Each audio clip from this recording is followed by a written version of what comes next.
మా చిన్నప్పుడు చికెనో మటనో తీసుకొచ్చి ఆదివారం పూట వండితే కనీసం అది ఇగురా పులుసా అని కూడా అడిగేవాళ్ళం కాదండి. నోరు మూసుకుని తినేసేవాళ్ళం అనమాట. కానీ ఇప్పుడు ఏంటండి పిల్లలతో సహా రకరకాల పేర్లు చెప్పేసి అవన్నీ వండమంటున్నారు. మా వారైతే కొరియన్ సిరీస్లు కొరియన్ డ్రామాలు చూసినట్టు కొరియన్ వంటకాలు ఎక్కువ చూసేస్తున్నారండి ఈ మధ్య. అలా వండొచ్చుగా ఇలా వండొచ్చుగా అని అడుగుతుంటే ఎప్పుడో ఒకసారి శుభ్రంగా చైనా వంటకాలు అన్నీ చూపించేసి అలా పాములు కప్పలు తేళ్లు కలిపి ఫ్రై చేసి పెట్టేస్తానని చెప్పానండి. ఈరోజు కూడా అలాగే షాహీ మొగలాయి కర్రీ చేసేమన్నారనమాట చికెన్ని తీసుకొచ్చి. ఇంకా దాన్ని అయితే కింద మీద పాటలు పడి ఆ మసాలా ముద్దలన్నీ రుబ్బేసి ఇదిగోండి ఫైనల్లీ చేస్తాను.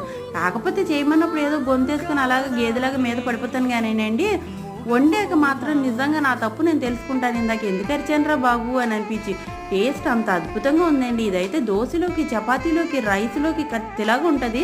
ఇంక దీంట్లో ఫైనల్గా కొంచెం kasuri methi and fresh cream వేసుకున్నాం అంటే మాత్రం రెస్టారెంట్లోకి దీనికి ఏ మాత్రం తీసిపోదండి. అంత అద్భుతంగా ఉంది. మీకు నచ్చితే లైక్ చేయండి.